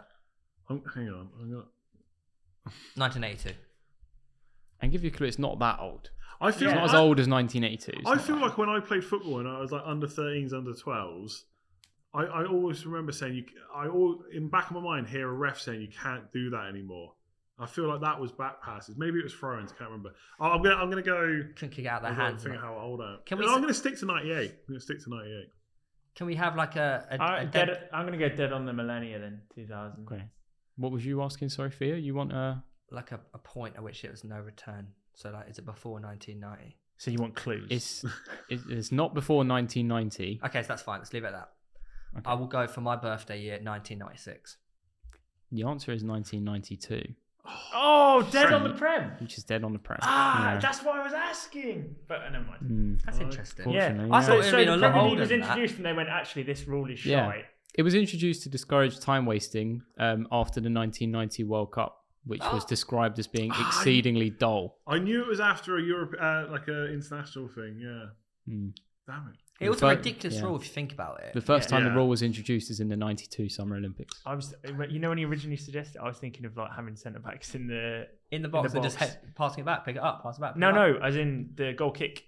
They've only recently that was only the last couple of years. Yeah, that's what I mean. Yeah, that's what. Yeah, that was a pretty hard one without a multiple choice there, Jamie. Last week you told me it was too easy.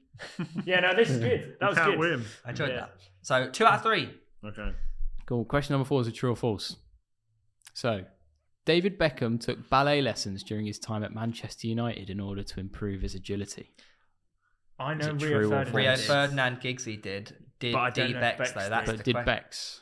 Did Bex need True or false? I mean, you get it by osmosis at that point, wouldn't you? You just the movement of water through a partially permeable membrane, which every student in the UK knows. Yeah, that's what people say. It's like by diffusion. You know. Anyway, in terms of being byproduct of your environment, right? So I maybe think that's true. Surely they would have done it as like a team thing or something, right? That's what I mean. So that makes sense, right? If you know Rio Ferdinand did. Well, you're a United fan. I haven't got a clue. I'll be honest. It could be a trick question, though. If you two are going true, I'm going to go false. Why not? I think he's surely. It does taken feel a like the clash kind with of thing Rio. that Beckham would do, you know? It does sound like something Beckham would do. Yeah, because he did play till he was quite old when he was playing, wasn't he? When did he retire? 37, 36? Yeah. And he stayed playing at big clubs. as well. I reckon it's true. I'm going to go false. Why not? I'm Be going to say different. true because he played for a long time. The answer is false.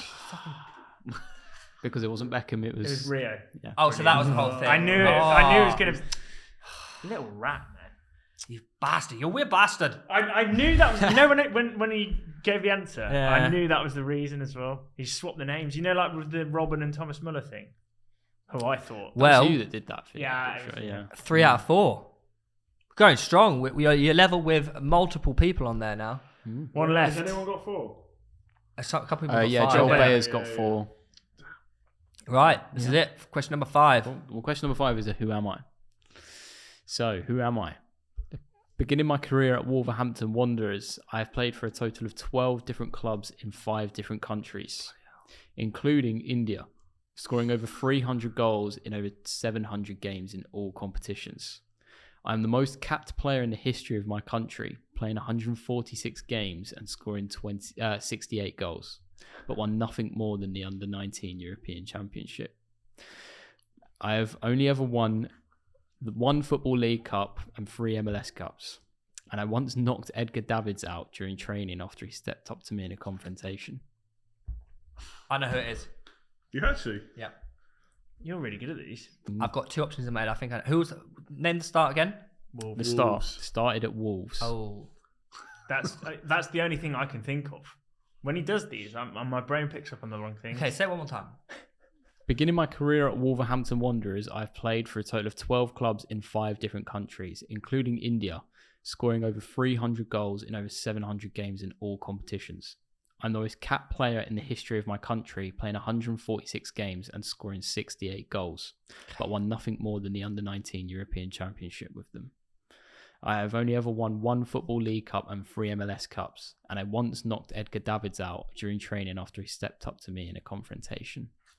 Okay, so I originally thought it was, I just want to write down a name that's come to me, just because I don't want, but then I realised it can't be because he won the Prem with United. So how he likes to do it is I thought it might But he be. didn't say that he didn't win the Prem. He didn't. He's only He ever said he won only won the this Football one. League. So I Cup. originally Yeah. thought it was. Unless did he win the Prem? Who? Sure, he would have won more than that. Chicharito Hernandez. That's what I thought first. Nah, he won stuff for me. He won loads of stuff, didn't he?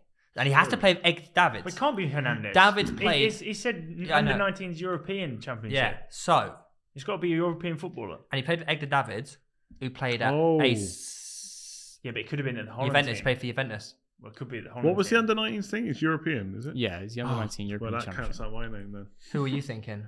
I had Carlos Vela in my head. I Yeah, don't know that's why. another one I had. I thought But it was. Yeah. That is the wrong country. But then he also won stuff The for wrong Arsenal. It's got to be a European footballer. And started Yeah, at no, Wolves. I missed that Started bit. at Wolves. I don't think that's an important detail. Maybe. I don't No, know. because surely that means they're English. No. with 100, he's got the most Oh, caps yeah, sorry, in his yeah. country. Well, So who it's got to be an outrageous country. Yeah, but it in couldn't have Europe. started with Wolves though, because they would have been at a youth academy somewhere.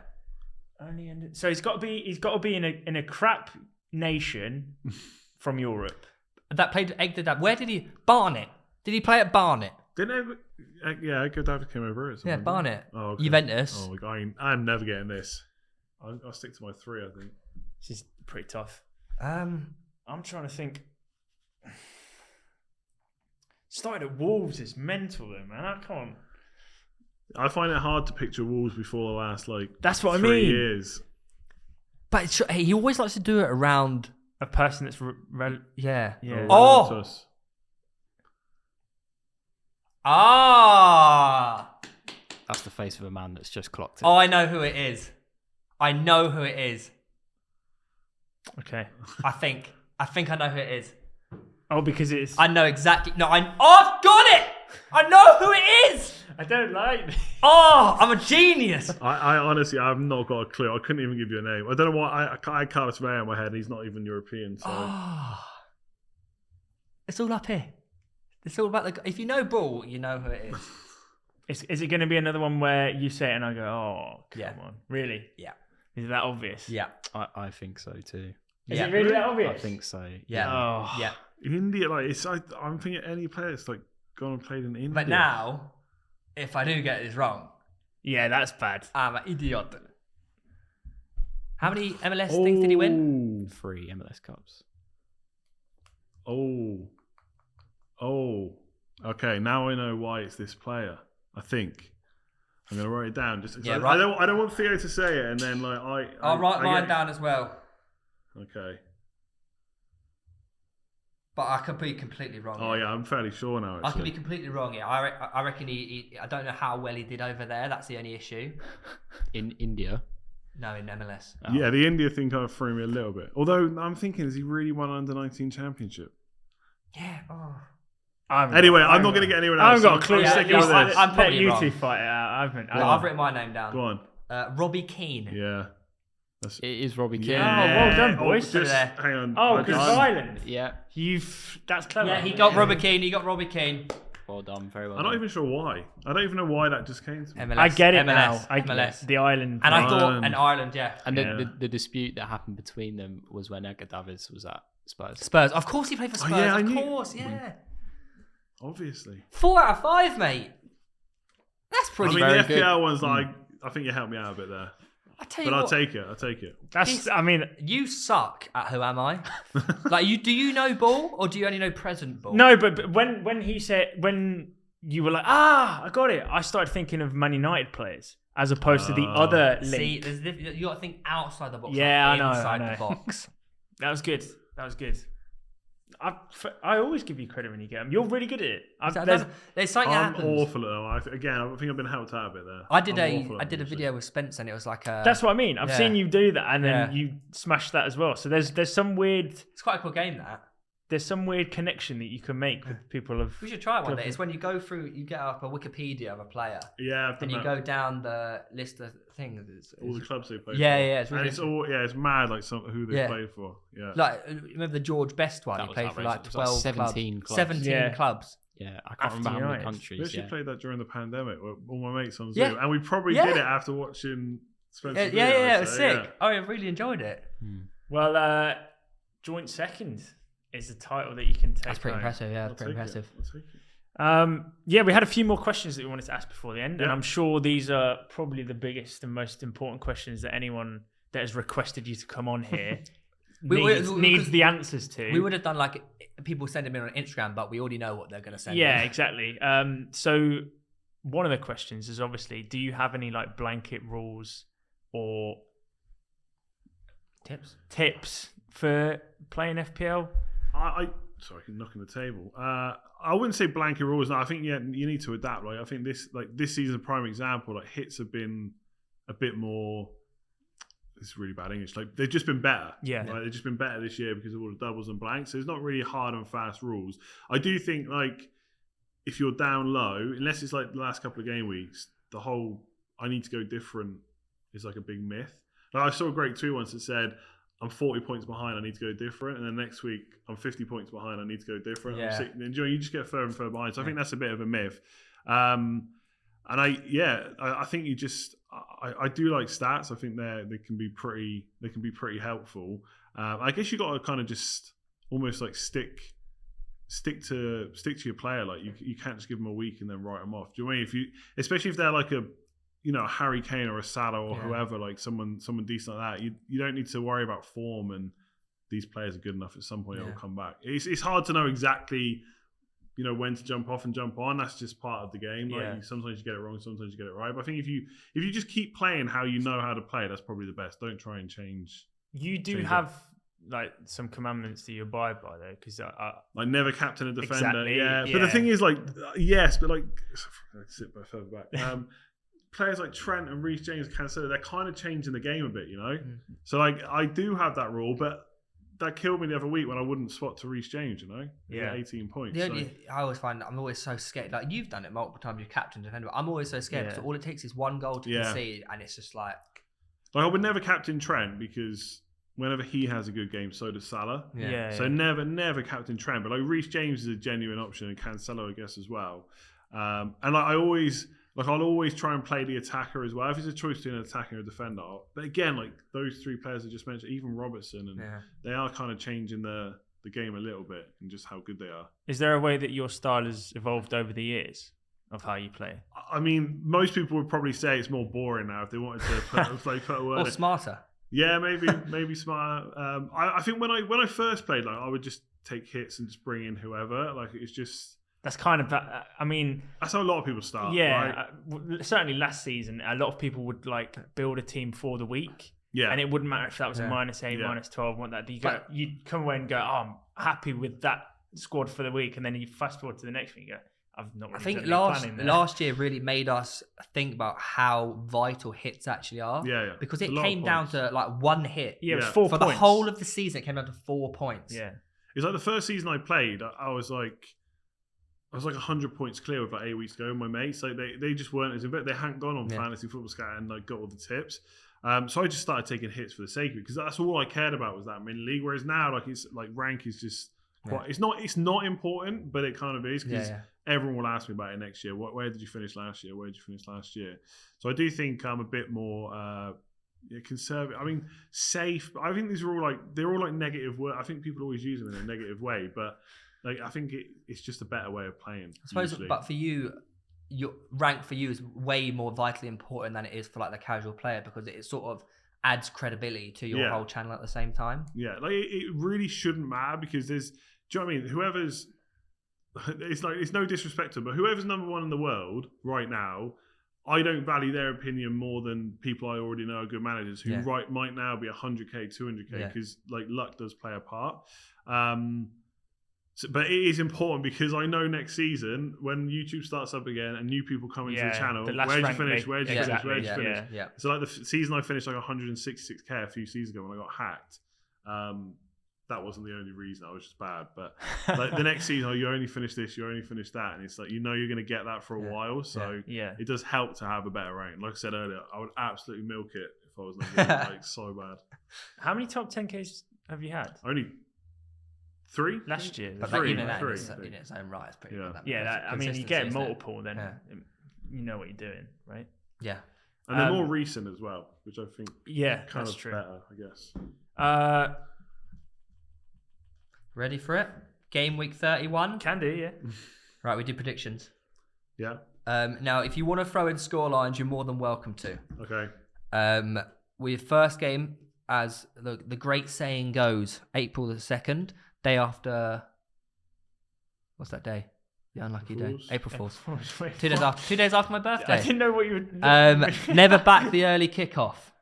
Are you backing the early kickoff? When Mo Salah's involved, yeah. Definitely. Against Watford as well. Exactly. I think like we'll probably have early team news for that. So I think if Salah's playing, then yeah. I don't think Watford stand much of a chance. I know like it's always easy to back the favourites. Yeah, I know. I'd love them to stay up, but I think I think it's not even a Watford thing, is it? It's a Liverpool thing. It could be nearly any team apart from City, and you'd say Liverpool, right? Yeah. So, yeah.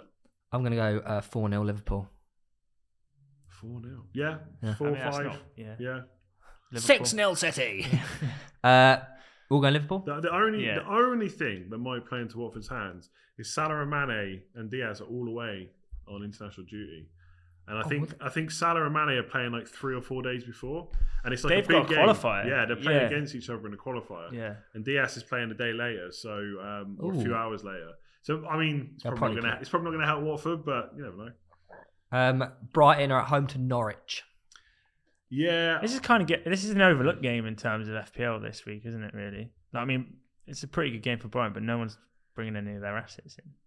No, definitely not. Yeah, I feel like this is the kind of I'd say Brighton are probably favourites. I feel like this is the kind of game where Norwich could get something. Like Norwich have got to be targeted. I don't know what the rest of their fixtures are like, but they got to start targeting. Like we need points from this game. I know they need points from every game. I don't think their run's that bad actually. Brighton haven't been playing that well recently. As well, so I'm gonna go for a draw. I think it'd be easy to say Brighton, but I'm gonna go draw. Yeah. And you are going with? I might go Norwich. Well, you're crazy. I might go Norwich. Sargent, another back heel goal. Yeah, I don't know. Just Dean Smith, mate. Come on. I'm going to back the Seagulls and go Brighton. Yeah. So, draw, I'll go draw, yeah. Brighton, Norwich. Why not? Burnley. Big Veghorst up against Man City. Yeah, I mean, it's Man City. This is 5-0 every time, right? Yeah, like yeah. this, yeah. The aggregate score over the last 10 games is like 32-1. Yeah, I isn't saw it? that. It's ridiculous. Yeah. 32-1. Yeah. Yeah. Man City just control. That's again, like I was saying earlier, between Man United and Man City. Like Man United have a lot of the ball; they don't really know what to do. Like Man City, it's just chance after chance after chance. It's an interesting week for captain choice, really. I know everyone's going to go Salah, but KDB is definitely going with a shout. Yeah, any Man City player that plays against Burnley. Yeah, that's the could only be issue, good. though, isn't Yeah. it? Well, have I you mean, seen De Bruyne their should play. fixture congestion? It's crazy. Like a couple of days after this, they play Atletico. Then it's Liverpool Yeah, in the FA Cup. No, Liverpool. I think it's Liverpool in the league. Liverpool then in it's the Atletico, league, and then then- it's Liverpool in the yeah. FA Cup. But that makes you a bit of a predicament for even Cancelo. That's what I mean. Possibly. Like, Well, I think with the league open, they might be alright. I think, from an FPL point of view, I think Pep will play a normal. They have to prioritise Premier League. I think don't they? he's all about rhythm. They've been away for 2 weeks. I think he'll play a normal. that makes team. sense. So all going City. Chelsea at home to Brentford. West London derby. It is indeed. Yeah, Chelsea. I think if Havertz plays as well, I think that just makes it better. I think that's what's going to cause Real Madrid problems too. I think if Havertz plays instead of Lukaku, they're just a bit more unpredictable. So yeah. Chelsea? Yeah, Chelsea for me as well. Leeds versus Southampton. I swear they only just played each other. Did they? No, I don't know. Whatever. Ignore me. But Leeds versus Southampton. This is kind of a beach game At a Ellen little Road. bit. But I don't Leeds know, need need it a little don't bit. they? Yeah, Southampton don't. But I'm going to say Leeds for sure. I think Bamford's back, hopefully fit. If Rafinha's over COVID, I think Southampton have had a bit of a poor run, just gone out of the FA Cup. Leeds need it, and I think They do Leeds have need played well since Marsh came in, but not necessarily got the results. Obviously, like they should have smashed Norwich, and they left it to like last kick or whatever. and then the Wolves game, Ailing, Yeah. 95th minute. So they're just on a bit of a run, like a small run, albeit. Yeah. I think Leeds win this. I was gutted about that Southampton dipping form, Because Yeah, we all got on they them, went yeah. through like a really good run. Ward Yeah. Prowse kept banging in free kicks, banging in goals. I was triple Southampton at one point, Yeah. and then as soon as I went triple Southampton, down goes the This spiral. is why form doesn't matter. See? Yeah, it's true. It's true. So Leeds or Southampton? You going Leeds? Yeah. Draw. Old back Leeds. Rafinha, my talisman. Well, if he's back, yeah. He'll be back. You reckon? Yeah, I'll speak to Patrick Bamford. Don't even know him. Wolves at home to Villa. Yeah, I mean, Black Country Derby. it's going to be one of the more boring That's games. what I the reckon. name of the game is, Theo. Don't look at me like that. I'm going to go draw again. I think. I don't think there's too much. I don't know what to make of Wolves It's right a now. tight game, that. Yeah, to be I honest. don't know what to make of Wolves right now. Like, obviously, they were down to 10 when they collapsed. Oh, no, against it's Leeds. not. That's poor from me. Black Country Derby's West Brom and Wolves. You idiot. Derp. Oops. Derp. You're in trouble. I'm going to go Aston Villa. Away win. You know what? That's actually not a bad shout. Thanks. They don't have Jimenez, do they? Wolves don't have it. So That's a their good point, yeah. their attacking threat is like... Coutinho's Those just could be too a good, pro- man. You reckon? Yeah. I think Coutinho's so good. Jacob Ramsey to score. Aston Villa to win 2-1. That's your score prediction. Wolves need it more, but I think Gerrard just loves winning, doesn't he? So I'm probably going to go Villa. I reckon. I'm going to go draw. I reckon they're going to cancel each other out. I think Villa haven't scored many recently. No. I think they're decent defence, but you don't really need to be against Wolves. And Wolves are also a fairly decent-ish defence. I'm going to say draw. I reckon this even could be the 0-0 of the week. Do you reckon? 0-0. I'm going to say 0-0. So draw 0-0 and Reeve McGeevy. Villa. Villa. That's a big game. United are at home to Leicester.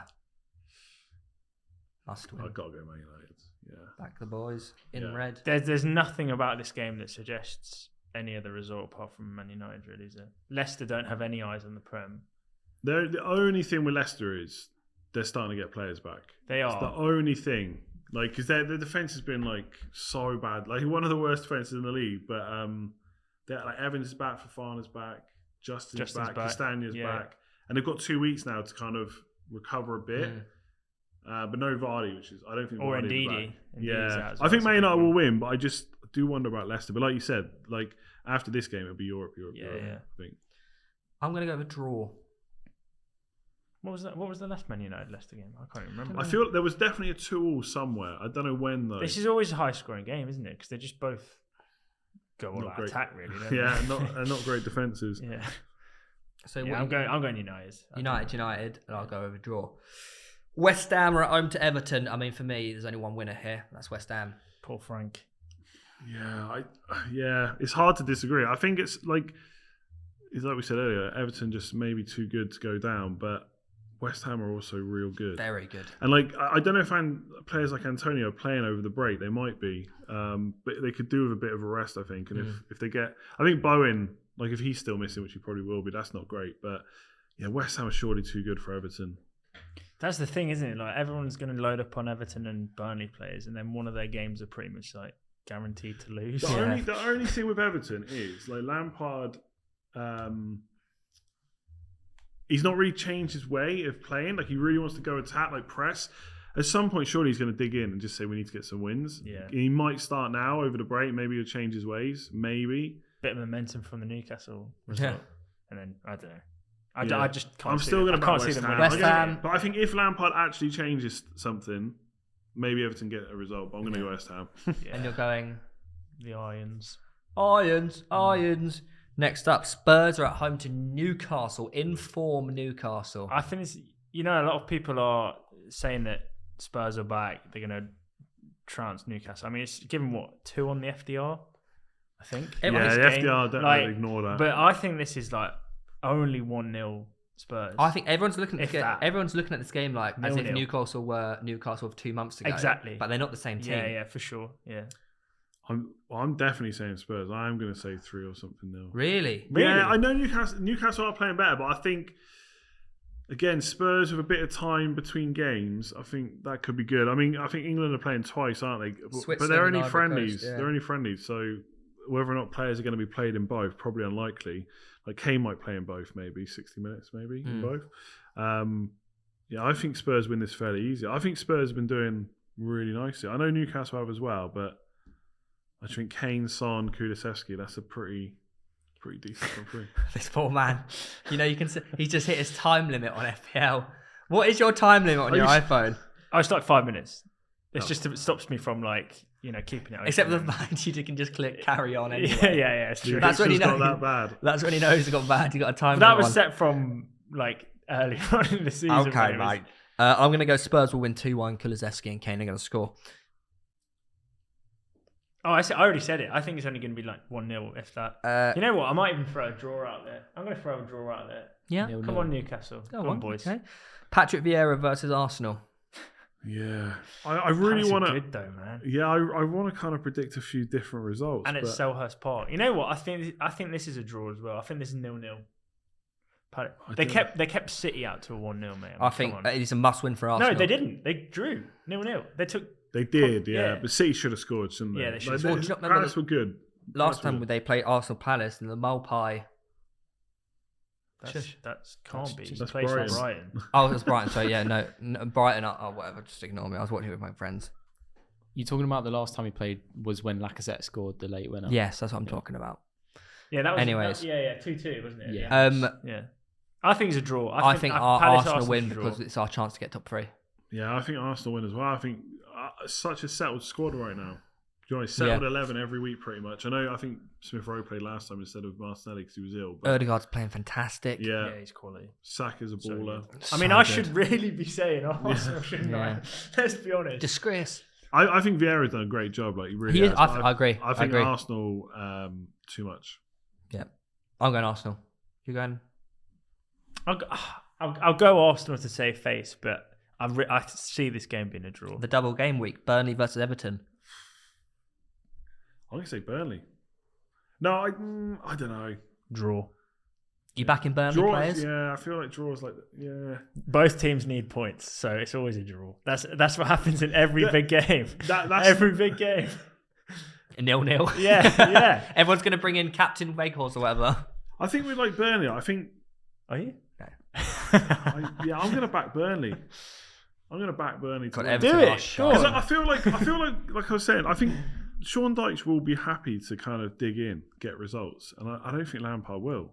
And I think if he gets it wrong again, Then Sean Dyche will do him. Turf Moor is actually Poor hard Everton. as well. Every time Everton play a team, we just think gonna lose. Absolute shite. We'll see a fair few Everton players by the end of 31 as well. Yeah. In the mini league. Are you looking at targeting Burnley players, or are you not going to bother? They got Weghorst. City and Everton. Maybe Weghorst, maybe Pope. Yeah. Just because they got more Minutes. doubles to come. Yeah. Yeah, as well after that. So I'm going to go Burnley. Yeah. So Burnley all round. I'll go and draw. I'll go draw. You going to draw? Yeah, because I didn't go draw on the Arsenal game, so I feel like I should go draw for another game. So Yeah, fair enough. Alright. Formalities before we finish. We can't forget. Absolutely right. So You can't want me to sign no, everyone, we really do. Every guest. You would not that. You believe got how some many proper guests on there. how many Let's Talk FPL please come on the show. There we go. Comments Okay. we've had over Yeah, the can we past, shout like- out to that one guy that comments on every Yeah, there's episode? what's his name? Let me get it up. Get his right. comment up Yeah. on Where the do you want it? screen. What real estate? Who? I don't know. I just put it here. I don't even know how to sign it. I don't know what to sign. Whatever you want, mate. Whatever you want. I just. LTFPL. Nailed it. See, Oh, that was good. that's really bad. Oh, That's harder than it looks. No, it that's is good. harder than it Mate, looks. it's so hard. match- Where's mine? Look at that crap. Yeah. I I was going to put my signature down. I thought, I don't really want to put my signature Yeah. down.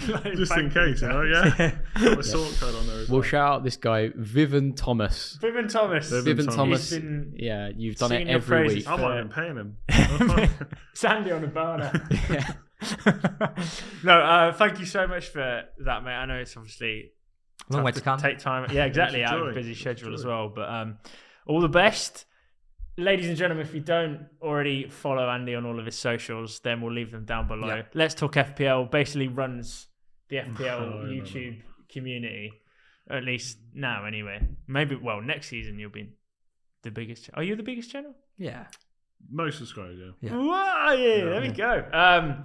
But thank you for that, mate. That was Yeah, really appreciate it. It was It was really great, cool. thanks. Yeah, enjoyed thanks it. for having me. And how many am I behind? 80. Well, there's always time for a great escape. There's Yeah. always next There's already season. time. Yeah, it's always next year. Any final words? No, just thanks for having me. Awesome. First non-FPL podcast that was. I Wicked. think. Yeah, so we nailed it. bit And- nervous, I think, but yeah. It was Good. quality. It was And good. if you are at home right now, don't know what to do, well, here's what you should do. Like, subscribe, rate us 5 stars, and On Spotify and Apple. comment down below something. I want to Yeah. hear your opinions throughout it.